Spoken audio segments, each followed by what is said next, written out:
बिस्मिल्लाहिर्रहमानिर्रहीम। बड़े अरसे बाद आज व्लॉग बनाने पे हैं जी फहीम भाई जनाब आज तकरीबन ऐसा 2 साल बाद मिले हैं। बिल्कुल जी। नहीं पहले तारुफ थी मुझे ना। मेरा तारुफ है sub inspector Punjab enforcement and regulatory authority x ASI airport security force मैं स्टूडेंट हूँ Bahauddin Zakaria university Multan BS honours agriculture MPhil मेरी जो है वो एग्रोनॉमी के और मार साहब जो है और मलिक साहब पीछे जो बैठे हैं हम बैचमेट हैं और हम मतलब एमफिल के बैचमेट हैं।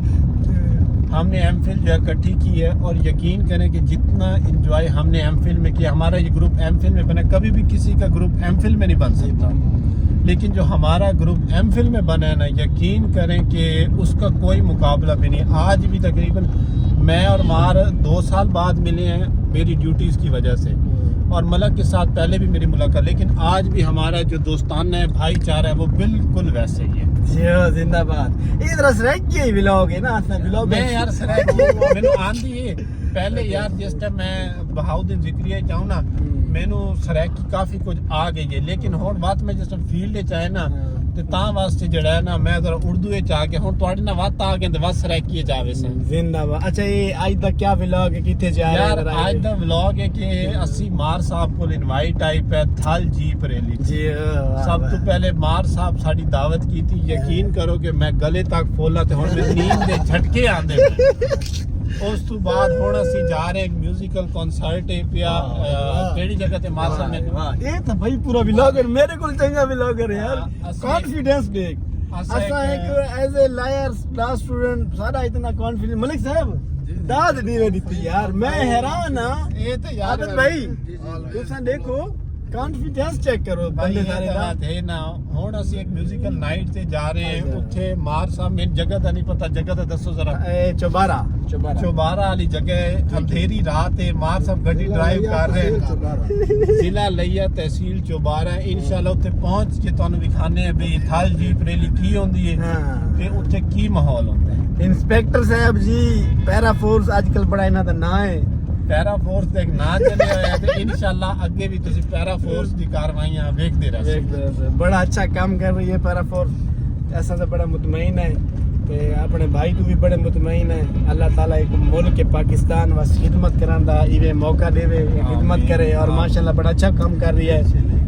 ते ए जी मिल अट्टे दी फ्लोर मिल है जी चौबारा दे विच मौजूद है।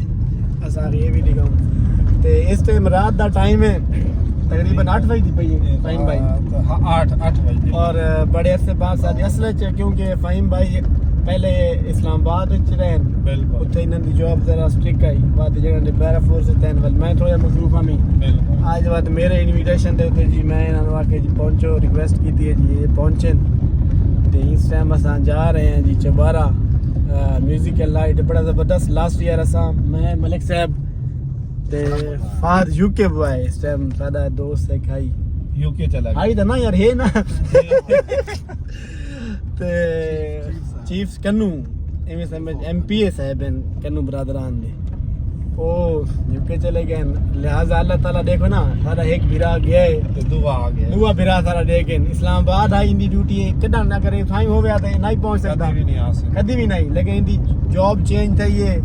अच्छा ड्यूटी इंदी चेंज थई है, हुन इथे मुल्तान आए ते देखो आज वला असा वो 3-4 दोस्त इकट्ठे हो के थल डेजर्ट सुबह इंशाल्लाह वो भी तो आपको दिखाएसू बड़ा जबरदस्त मौसम होंदा है, वेदर होंदा है, एनवायरनमेंट बड़ा जबरदस्त होंदा है और जेडी डेजर्ट है मिट्टी ए बड़ा इथे तक जीपां भी तो आपको ड्राइव भी कराएसू बिल्कुल। हां बड़ा तो मजा आसी। और इस टाइम ना मतलब म्यूजिकल नाइट है, बड़ी जबरदस्त म्यूजिकल नाइट, थल दे लोग थल दे वासी इथे इकट्ठे होंदे उन्हां वास्ते बहुत बड़ा इवेंट होंदा है, बड़ा खूबसूरत इवेंट होंदा है। वो तो आपको दिखाने फहीम भाई इंस्पेक्टर साहब ते यकीनन मजा आसी। बाकी व्लॉग जेड़ा है ना बड़े से बात स्टार्ट कीता ते उत्ते तो आपको दिखाएसू भी होंदा क्या है बिल्कुल म्यूजिकल नाइट ते मेले दे उत्ते असल चीज़ां क्या हैं, लोगों को वजना चाहिए है या जेड़े सफर करके आने ताकि उन्हें पता हो ये चीज़ां होंदन ते उस हिसाब नाल ना ओ आवन ते जरूर आओ विजिट करो एंजॉय करो, जिंदगी दे पल खूबसूरत होंदे। फहीम भाई मजीद तुसा कुछ आखना चाहो नहीं, इस रात के इंशाल्लाह बारे, इस डेजर्ट ते थल दे बारे? नहीं, मैं पहले आया, यकीन करो कि जेड़ा बाईपास ਅਸੀਂ ਕ੍ਰਾਸ ਕੀਤਾ ਮੁਲਤਾਨ ਵਾਲਾ, ਉਸ ਤੋਂ ਬਾਅਦ ਯਕੀਨ ਕਰੋ ਕਿ ਬਹੁਤ ਹੀ ਅੱਛਾ ਇਲਾਕਾ ਹੈ, ਹਰਿਆਲੀ ਹੈ ਤੇ ਦੂਆ ਯਾਰ ਮਤਲਬ ਸਰਸਬਜ਼ ਇਲਾਕਾ ਹੈ। ਯਕੀਨ ਕਰੋ ਤੁਹਾਨੂੰ ਆ ਕੇ ਇੱਕ ਦਫਾ ਦਿਲੀ ਖੁਸ਼ੀ ਹੋਈ। ਮੈਂ ਤਾਂ ਫਸਟ ਟਾਈਮ ਇੱਥੇ ਆਇਆ, ਪਹਿਲੇ ਕਦੀ ਨਹੀਂ ਆਇਆ ਤੇ ਬਹੁਤ ਜ਼ਬਰਦस्त ਇਲਾਕਾ। ਅਗਰ ਤੁਸੀਂ ਵਿਜ਼ਿਟ ਕਰਦੇ ਹੋ ਤਾਂ ਯਕੀਨ ਕਰੋ ਤੁਹਾਨੂੰ ਮਜ਼ਾ ਆਸੇ। ਮਲਿਕ ਸਾਹਿਬ ਤੁਸੀਂ ਕੀ ਆਖਣਾ ਚਾਹੋ? ਬਿਲਕੁਲ ਫਹੀਮ ਖਾਨ ਸਹੀ ਫਰਮਾਉਂਦੇ ਪਏ ਮਲਿਕ ਸਾਹਿਬ ਤਵੱਜੋ ਨਾਲ ਜ਼ਬਰਦਸਤ ਹੈ, ਇਲਾਕਾ ਜ਼ਬਰਦਸਤ ਹੈ ਔਰ ਇਹ ਜਿੱਥੇ ਵਹਿੰਦੇ ਪਏ ਆ ਜ਼ਾਹਿਰ ਇੱਕ ਤਫਰੀ ਮਾਹੌਲ ਹੈ ਇਲਾਕੇ ਵਾਲਿਆਂ ਵਾਸਤੇ। ਸਾਲ ਬਾਅਦ ਇਹ ਬਹੁਤ ਵੱਡਾ ਇਵੈਂਟ ਹੁੰਦਾ ਇੱਥੋਂ ਵਾਲਿਆਂ ਵਾਸਤੇ ਔਰ ਲੋਕ ਬੜੀ ਜਿਹੜਾ ਹੈ ਨਾ ਗਰਮਜੋਸ਼ੀ ਨਾਲ ਸ਼ਿਰਕਤ ਵੀ ਕਰਦੇ ਹਨ, ਪਾਰਟਿਸਿਪੇਟ ਵੀ ਕਰਦੇ ਹਨ। ਸਾਰਾ ਵੀ ਸੈਕਿੰਡ ਟਾਈਮ ਹੈ, ਪਿਛਲੀ ਫੇਰ ਵੀ ਬੜਾ ਮਜ਼ਾ ਆਇਆ। ਇਸ ਫੇਰ ਇੰਸ਼ਾਅੱਲਾ ਜਿਹੜਾ ਹੈ ਨਾ ਇੰਜੋਏ ਕਰੇ ਸੋ। आबिद भाई, ਸਾਰੇ ਨਾਲ भाईजान रांडो भाईजान तुस दसो मेहमानां दे बारे क्या तुहाडा रवैया है, तुहाडा तुहाडे कमेंट्स? मेहमान और माशाल्लाह बहुत मजा आया। ठीक है ठीक है। गपशप लगी है सर जी, तुम्हारे मेहमान बड़ा अच्छा गुफ्तगू थी है, बड़ा मजा आया सानू। ठीक है ते हुन मान के थाल जी बरेली दा इवेंट है, उन्हों जेड़ा ना एंजॉय करे ने दे दे गपशप करे सो। ठीक है बस सारी हो जाओ। मलिक साहब मैं सामने इस शीशे तो ना देख रहे हैं फहीम भाई। अच्छा अच्छा, देखो हुन देखो, अरे पूरी महल है। वाह देख जी। इस शीशे तो असा ना चेकआउट भी कर रहे हैं कि मैं पिछू ना दिया व्लॉग आ रहा है। और ये मलिक सजाद यकीन है शीशे तो बहुत प्यारा लगता पिए भी, उनकी वीडियो बड़ी अच्छी आ रही है। ते फहीम भाई दी इस तरीके हुन बड़े ने असल ये तरीका कार होंदा है। फहीम भाई हुन मजीद थोड़ा जितना गुफ्तगू करो तो वाला साहब यार, मैं तो फर्स्ट टाइम थल जी बरेली ते जा रहे हैं, मेरा तो कोई एक्सपीरियंस को नहीं, लेकिन सुने हैं कि इत्थे ते जेड़ा म्यूजिकल कॉन्सर्ट होंदा है हां वो बहुत जबरदस्त है। लोग इत्थे ते बहुत जबरदस्त है, इन पे मतलब फुल इनविटेशन होंदा है क्योंकि पूरे साउथ पंजाब तो लोग इत्थे आंदे ते फिर उन्हां नूं अकोमोडेट करना इत्थे दे लोकां दी जिम्मेदारी होंदी है। ठीक है बिल्कुल। ਤੇ ਉਸ ਤੋਂ ਬਾਅਦ ਜਿਹੜਾ ਇੱਥੇ ਜੀ ਬਰੇਲੀ ਦੇ ਇਵੈਂਟ ਹੋ ਸੀ, ਮਿਊਜ਼ੀਕਲ ਨਾਈਟ ਹੋ ਸੀ, ਬਹੁਤ ਹੀ ਜ਼ਬਰਦਸਤ ਹੁੰਦੀ ਹੈ ਤੇ ਮੈਂ ਵੀ ਤੁਹਾਨੂੰ ਇਹ ਇਨਵਾਈਟ ਕਰ ਸਕਾਂ ਵੀ ਤੁਸੀਂ ਆਓ ਇਨਸ਼ਾਅੱਲਾ। ਇਸ ਦਫਾ ਨਹੀਂ ਆ ਸਕੇ ਤਾਂ ਅਗਲੀ ਦਫਾ ਆਓ, ਲੇਕਿਨ ਇੱਥੇ ਇੰਜੋਇਮੈਂਟ ਦਾ ਮਾਹੌਲ ਹੁੰਦਾ ਹੈ। Thank you ji, thank you. और मजीद बकिया जेड़ा व्लॉग है ना ਉਹ क्या नाम है ਉਹ ਥਾਈ ਮੈਂ ਤੇ ਕਿਸੂ। अच्छा मजे दी गल है मलिक सजाद साहब तुसा बड़ियां ਉਹ कमियां कढेंदे आवे, आज व्लॉग आप बनाए हुए तो ਤੁਹਾਨੂੰ क्या फील थी है व्लॉग थोड़ा जिया व्लॉग कैमरे देख ਨਹੀਂ ਬਸ ਹੌਸਲਾ ਅਫਜ਼ਾਈ ਵੀ ਕਰਾਂਗੇ ਬਾਕੀ ਮਾਈਨਰ ਚੇਂजेस ਜਿਹੜੀਆਂ ਉਹ ਜ਼ਰੂਰੀ ਹਨ।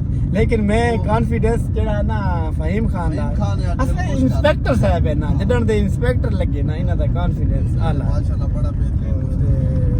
लिहाजा मैं भी काफी सारे दोस्त सारे भी जिन्हें हुने PMS CSS पास किया है, पहले कुछ साल तो पहले की थी बते साहब को तो मेरे से पता ही क्या है नहीं ना था ना वो CGPA लाई रखे